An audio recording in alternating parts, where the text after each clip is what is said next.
Karbala के ज़ायरीन पर जिस तरह से हमला किया गया, अब उसका बदला शुरू हो चुका है और सऊदी के ऊपर स्ट्राइक शुरू हो गई हैं और सऊदी के कई इलाकों में धमाकों की खबरें हैं, जिसके बाद सऊदी का इंटरनेशनल एयरपोर्ट बंद भी करना पड़ा है।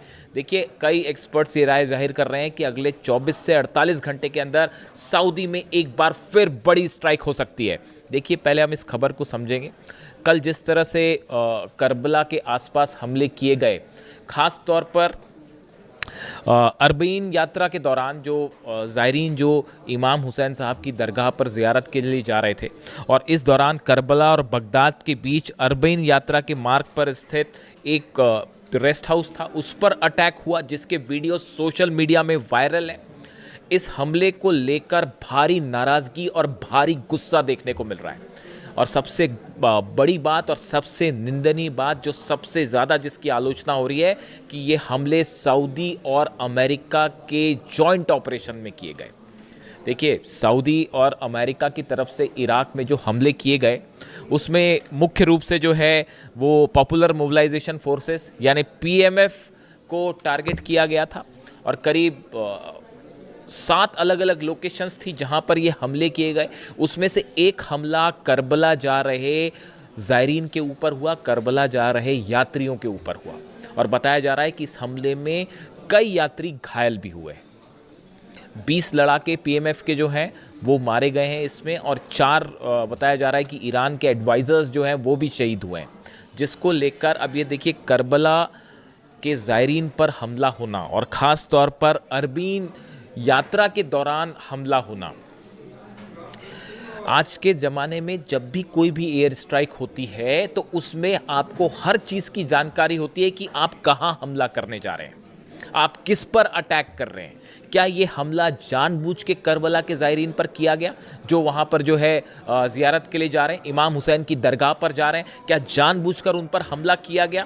क्या सऊदी के फाइटर जेट्स को ये बात नहीं पता थी कि यहाँ पर जो है करबला जा रहे ज़ियारत करने जाने वाले यहाँ पे ज़ायरीन जो है वो इसमें शामिल है? तो फिर स्ट्राइक क्यों हुई? अमेरिका को मान लेते हैं, अमेरिका को नहीं पता था। अमेरिका को हालांकि काफ़ी कुछ जानकारी होती है। अभी जो आज सुबह ईरान पर हमले हुए हैं, उस पर एक घर में हमले हुए हैं, उसमें 3 शव मिले हैं, एक माता पिता के और एक 2 साल के बच्चे को उसके रबल से बाहर निकाला गया है।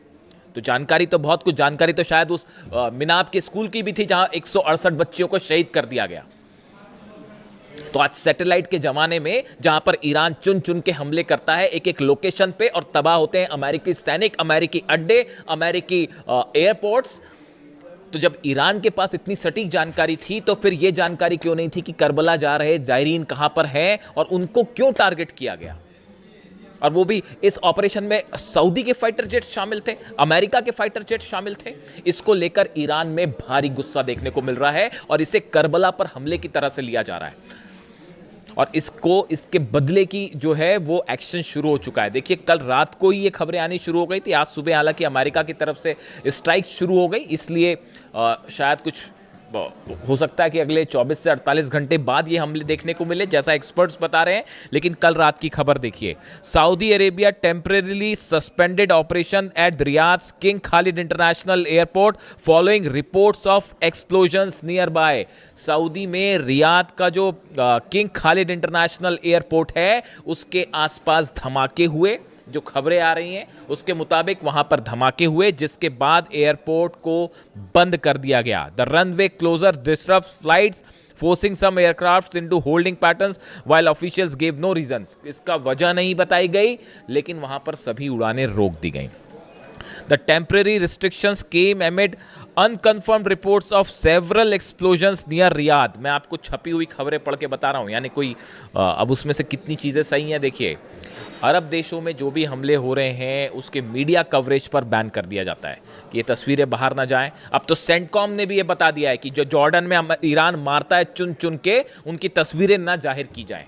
कितने सैनिक मरे हैं अभी तो यही पता नहीं चल रहा। अमेरिका में इस बात का हंगामा मचा हुआ है कि आपने कैजुअलिटी जो हुई है उसकी सच आंकड़े आप नहीं बता रहे हैं, कितना नुकसान हुआ है उसके सच आंकड़े नहीं बता रहे हैं। चाइना खुद कह रहा है कि पता नहीं कितना नुकसान हो गया अमेरिका का। 16-17 बेस जलने का मतलब आप समझ रहे हो कितना नुकसान हुआ होगा अमेरिका का। तो वही हाल अब सऊदी का है और ये कहा जा रहे हैं कि आंकड़े बाहर नहीं आ रहे हैं। और एयरपोर्ट पर जब आप संचालन रोक देते हैं तो बड़ी साधारण सी बात है, देखिए ड्रोन स्ट्राइक्स, मिसाइल स्ट्राइक्स ये लगातार सऊदी में हो रही हैं। ऑयल रिफाइनरी का क्या हाल है, उसमें आग अब तक नहीं बुझ पाई है। यानबू की जो पाइपलाइन है वो तबाह कर दी गई है। जितने सऊदी के आप सैटेलाइट इमेजेस देखिए, सऊदी के जितने पोर्ट हैं सबसे जहाज गायब है। पूरी तरह से सऊदी का ऑयल बिजनेस ठप पड़ा हुआ है। बाब अल मंदेब बंद है, हॉर्मूज बंद है।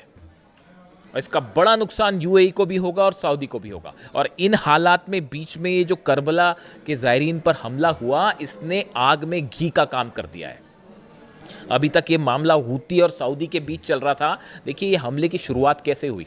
ईरान का एक प्लेन जो कि सना इंटरनेशनल एयरपोर्ट पर उतर रहा था, उस पर ये बोल के हमले किए गए कि उस पर हथियार है। ये प्रोवोकेशन था। जो एक्सपर्ट्स बताते हैं ये डोनाल्ड ट्रंप और अमेरिका की सलाह पर सऊदी की तरफ से हमले किए गए थे हूतीस पर। और कोशिश ये थी, इस प्लॉट को शायद सऊदी समझ नहीं पाया, ऐसा कई एक्सपर्ट्स की राय कि सऊदी इस प्लॉट को समझ नहीं पाया और वो जंग में एंटर कर गया। जो एक बार जंग में अंदर आता है साहब, वो बाहर नहीं निकल पाता। 5 साल हो गए यूक्रेन और रूस की जंग को, क्या खत्म हो पा रही है वो जंग? क्या ये ईरान और अमेरिका की जंग रुक पा रही है? ट्रंप को बाहर निकलने का रास्ता नहीं मिल पा रहा। अमेरिका में इस बात की चर्चाएं हो रही हैं। आप सीनेटर्स के बयान देखिए, मैं नहीं कह रहा, सीनेटर्स के बयान देखिए, कांग्रेसमैन के बयान देखिए, वो कह रहे हैं कि डोनाल्ड ट्रंप को इस जंग से इज्जत के साथ बाहर निकलने का मौका नहीं मिल पा रहा। तो ईरान ने वो ठोक रखा है। इस बार भी जो है 20 प्लेन तबाह है, पिछली बार 42 प्लेन तबाह थे। और अब जो हमले हुए हैं आज सुबह, उसके बाद जॉर्डन पे स्ट्राइक कर दी है ऑलरेडी ईरान की तरफ से। अभी बताया नहीं जा रहा, थोड़े समय बाद पता चलेगा आपको। 5 बैलिस्टिक मिसाइल्स दागी गई हैं जॉर्डन के ऊपर। वो गिरी है नहीं गिरी, सामने वाला देश तो यही कहेगा ना जी हमने रोक दिया। तो अगर मिसाइल रोक दी थी तो जॉर्डन में कैसे मारे गए अमेरिकी सैनिक, कैसे बेसेस जल गए? एक एक इंफॉर्मेशन है, कहां रडार तबाह हुआ है, कहां पर हैंगर तबाह हुआ है, कहां पे रनवे तबाह हुआ है, कहां पे सैनिकों के जो बैरक्स थे वो तबाह हुए हैं, एक एक जानकारी है। तो ऐसे में अब ये सऊदी जो है, ऐसा अंदेशा है कि इस करबला पर जो इराक में जो नजफ़ और करबला के बीच जो ज़ायरीन पर हमला हुआ है, इसको करबला के हमले के रूप में देखा जा रहा है। इसको लेकर भयानक गुस्सा है। जो 4 आईआरजीसी के सैनिक इसमें शहीद होने की खबर है, एडवाइजर्स थे बेसिकली वो, उसको लेकर भी ईरान बदला लेगा, इसमें कोई शक नहीं होना चाहिए किसी को। Several videos circulating on social media appears to show a massive grey cloud of smoke rising into the sky reportedly following the explosions। ये रियाद की बात हो रही है। रियाद के आसमान में कई जगह पर जो है वो धुआं देखा गया और इस तरह की खबरें कि धमाके के बाद का धुआं था जो स्ट्राइक्स की गई थी। यानी ये जो करबला पर जो हमले थे, जिस तरह से हमले हुए इराक में, इसका आफ्टर इफेक्ट सब शुरू हो गया और ये जल्दी रुकने वाला नहीं है। ये जल्दी रुकने वाला नहीं है। आप जल्दी ही बड़ा अटैक देख सकते हैं, जो हालात समझ में आ रही है। अब चाहे ये जो ज़ायरीन जो है, जो कि जा रहे थे वहाँ पर इमाम हुसैन साहब की दरगाह पे, उनका क्या कहना है? तमाम खतरों और तनाव के बावजूद इमाम हुसैन की ज़ियारत के लिए जा रहे श्रद्धालुओं के हौसले बुलंद हैं। वो लगातार करबला की ओर आगे बढ़ रहे हैं। इमाम हुसैन साहब जो थे, वो सिर्फ शियाओं के लिए प्रेरणा के स्रोत नहीं है। वो शिया हो, चाहे सुन्नी हो, चाहे हिंदू हो, चाहे मुसलमान हो, चाहे सिख हो, चाहे ईसाई हो, सबके लिए प्रेरणा के स्रोत हैं वो इमाम हुसैन साहब। जिस तरह से उन्होंने यजीद के खिलाफ लड़ाई की, वो सच्चाई और बुराई के बीच लड़ाई थी। उन्होंने ये बात सिखाई है ह्यूमैनिटी को कि अगर कहीं अन्याय हो रहा है, अत्याचार हो रहा है, तो कैसे उसके खिलाफ आवाज़ उठाई जाए। उन्हीं के रास्ते पर अली खामेनी साहब हमेशा से चले और यही वजह है कि आज ईरान को दुनिया की सबसे बड़ी फोर्स होने का दावा करने वाला अमेरिका और इजराइल मिल के नहीं हरा पा रहे। देखिए 5 महीने से क्या हाल हो रखा है। इसकी वजह है इमाम हुसैन के सिद्धांत और अली खामेनी साहब का उनके रास्ते पर आगे बढ़ना। IRGC भी उन्हीं के रास्ते पर आगे बढ़ रही है। आप तकनीक ले आइए बड़ी सारी हमला करने की, ये मिसाइल वो मिसाइल, ये जहाज वो जहाज और ये सैटेलाइट सब ले आइए। लड़ने का हौसला कहाँ से ले आओगे आप? तो ये जो हमला हो गया है साहब, ये असल में बड़ी मिस्टेक हो गई है। ये जो करबला के ज़ायरीन पर हमला, इसके बाद जो है ये बड़ा ही एक, और ख़ास तौर पर सऊदी की तरफ से स्ट्राइक का इसमें शामिल होना। अगर अमेरिका की तरफ से हमले हुए होते तो शायद उसका परसेप्शन अलग जाता कि यार अमेरिका तो खैर हमले कर ही रहा है। जब 168 बच्चियों पर हमला हो सकता है, केशम आइलैंड में आज बच्चे बच्चा मरा एक छोटा सा 2 साल का, वो घर पे हमला हो गया। क्या था वहाँ, पता नहीं कौन सा वहाँ पे स्ट्रैटेजिक लोकेशन थी, मुझे तो समझ नहीं आता। आप फाइटर F-35 जेट को ये समझ में नहीं आ रहा है कि कहाँ हमले करना है नहीं करना है। गजब हाल है भाई। तो अब ऐसे हालात में जो ये है इसका देखिए, सऊदी ऑलरेडी हूती के निशाने पर है, बाबल मंदेब बंद है, हॉर्मुज बंद है। इस हालात में अब ये जो अरब देश हैं, ये जंग अब आगे बढ़ती जा रही है, ये फैलती जा रही है। और देखिए ये एक ऐसी प्रोसेस शुरू हो गई अनएंडिंग, जहां अब बातचीत का कोई मतलब नहीं। आपको लगता है इस सूरत में कोई बातचीत होने वाली है? इस सूरत में ईरान अपना यूरेनियम इंस्पेक्शन करने देगा, न्यूक्लियर प्रोग्राम? डोनाल्ड ट्रंप की विदेश नीति पूरी तरह से फेल हो चुकी है ईरान के मामले में। तमाम एक्सपर्ट्स की ये राय है, वॉर स्ट्रेटेजी फेल हो चुकी है। अब यहाँ से आगे क्या होगा बताओ, आप क्या किया जाए यहाँ से आगे? आप हमला करेंगे, फिर ये हमला करेंगे, फिर वो हमला करेंगे, फिर ये हमला करेंगे। एयर स्ट्राइक से जंग नहीं जीती जाती, मैं नहीं कह रहा, ब्रेड कूपर कह रहे हैं, सेंटकॉम चीफ कह रहे हैं कि साहब एयर स्ट्राइक बहुत हो गई, अब इससे ज़्यादा एयर स्ट्राइक से क्या हासिल करेंगे हम। ये ब्रेड कूपर ने कहा, जो सोर्सेज बता रहे हैं। सेंटकॉम चीफ जो है वो कह रहे हैं डोनाल्ड ट्रंप को, ग्राउंड ऑपरेशन आप कर नहीं सकते, तो आप फंस गए हैं बेसिकली। तो अब हालात ये है कि अच्छा, एक और गौर करने वाली बात, इस बात पर भी नज़र डालिए आप। डोनाल्ड ट्रंप और नेतन्याहू के मुलाकात के बाद पिछले 12 घंटे में क्या हुआ, देखिए सब हालात पर नज़र रखनी पड़ती है। खबर आप जब बता रहे हो तो एक तो तरीका है, खबर बता दी आपने, हाँ ऐसा हुआ ऐसा हुआ, बट उसके पीछे की असली हकीकत आपको एनालाइज करके भी बतानी होगी। यही शायद जिम्मेदारी का काम है। देखिए, नेतन्याहू और ट्रंप की मुलाकात के बाद Israel's chief of staff Eyal Zamir has said Israel's troops will not withdraw from occupied territory in southern Lebanon until the country's security is assured.